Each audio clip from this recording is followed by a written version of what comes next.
Hi again. William Schnell, 30 Years a Watchtower Slave. We're now in chapter 17, page 149. The Theocracy of 1938. And in this chapter, this short chapter, Schnell records his responsibility for leading many Jehovah's Witnesses into captivity to this organization. The judge's dreams, he starts with. In the 6th chapter, I reported on Judge Rutherford's dream in the prison of Atlanta, Georgia, and on his voiced determination to get back at Christendom by evolving a permanent block against it. Well, the Theocracy of 1938 was the culmination of that dream. In introducing it, the judge, in accordance with his usual procedure, quite naturally used the scriptures as feigned words to trap unwary victims. In this particular instance, he quoted from Isaiah 60, verse 17. For brass I will bring gold, and for iron I will bring silver, and for wood brass, and for stones iron. I will also make thy officers peace, and thine exactors righteousness. The judge forgot that while the word of God can be used to give a semblance of truth to whatever schemes men may have, there are latent inherent qualities in the word of truth, emanating from the God of truth, which cannot be controlled by men. The word of God has a two-edged application. If wrongly applied, as now done by the Watchtower Society, the word of God becomes a boomerang, cutting in another way from what is intended.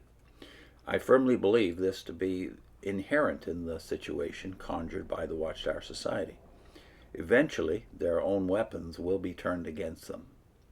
Back there in 1938, the judge sensed that the argumentation for the erection of the theocracy, as they called it, had to be given more solid semblance of the truth than the mere quotation of Isaiah 60:17 could lend it.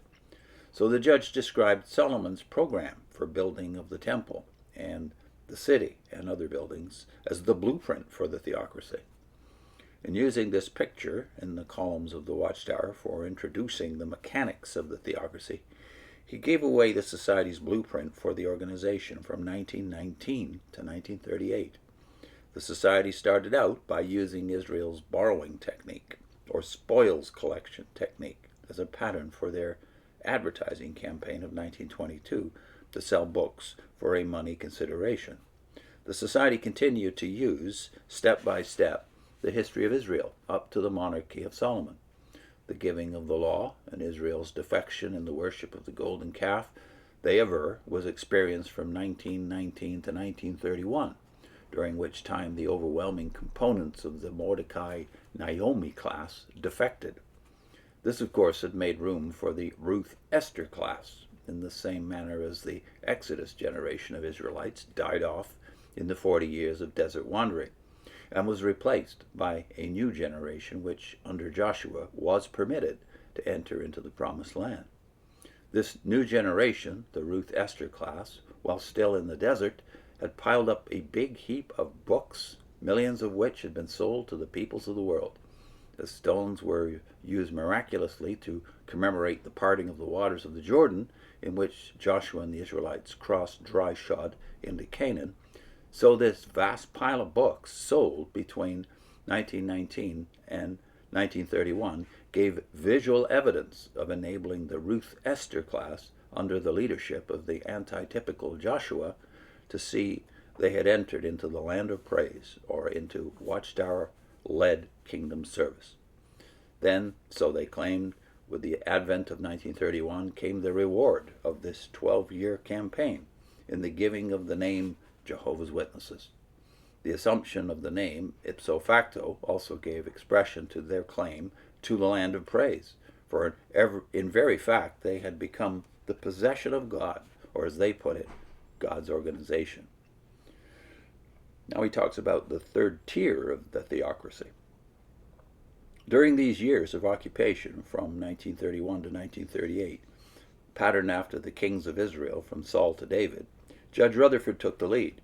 But since there was blood on his hands, to use the simile of the condition which prevented David from building the temple, it was now up to a newly constituted society, eventually, to build a temple in the city and the buildings of this theocracy. While the judge had inaugurated this building program in 1938, a new coterie of men was gradually taking over, as his illness kept him more and more from activity. But these men were mindful of what happened to the monarchy on Solomon's death. They were therefore moved to improve on history by eschewing the leadership of one man for the third layer of the Watchtower Society. The first tier had been under the dictatorship of Charles T. Russell from 1879 to 1916. The second tier or layer of the society was under the dictatorship of Judge Rutherford from 1919 to 1942. The third tier was now in the making. They were now creating a committee or consortium of 7 to take over, to be selected from out of the ranks of the charter members of those who now formed the society. These charter members were to be appointed by the society, and these in turn furnished the leaders for the society. 6 to 8 of such charter members were selected from each state of the Union, ensuring that Americans would always be in control. From among these charter members were selected the board of directors.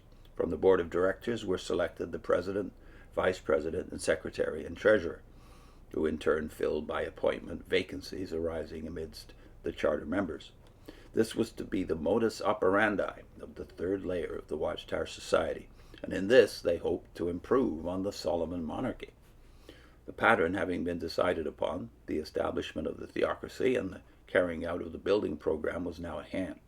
The building method for the expansion was a concentrated training program consisting of the 7 steps discussed in a former chapter. The 7-step program created the vicious circle of causing all to think alike and work alike. But the two-edged sword which they misused did what it could be expected to do. It cut them off from normalcy and from the personal religion of Jesus. It meant for them that all the end of liberty and a condemnation into slavery to the New World Society. We can see their end from the beginning. If any man is for captivity, into captivity he goeth, according to Revelation 13, verse 10. Leading millions of Christians into slavery, the Watchtower Society itself has become and is destined increasingly to become a slave to its own routine, and thus to lead also itself into captivity. I once again accepted an assignment in this horrible thing, and I was given some very distasteful tasks to perform. The truth of Revelation 13:10 was also being demonstrated in my life. I had led many into captivity in my life. My record shows that I baptized 463 into the organization. Now I was but a pawn myself. I was caught in a web of my own weaving. To start off, I was assigned as co-chairman of the Cleveland outlet of the London Worldwide Assembly. This was held in the arena in Cleveland, where we drew 17,000 people. The highlights of this convention, which was connected by wireless from the main convention in London, were 2 talks by the judge on Face the Facts and Fill the Earth. Both were really policy declarations of the new theocracy. They were intended to give the Watchtower interpretation on the political events transpiring in Europe at the time, and also to lay a feigned scriptural groundwork for stopping thousands of young people within the movement from doing what comes naturally, namely, getting married. He deals next time with Face the Facts and Fill the Earth, Rutherford's lectures. I'll put in a link to something else that's more or less been forgotten about this period, that JFR's forgotten false prophecy about the outcome of World War II, which in those days, of course, they felt would lead directly to Armageddon. He had foretold that there would be a fascist/Catholic takeover of the West, Britain and America as well. I'll put that link on your screen. Next time, Face the Facts and Fill the Earth. See you soon.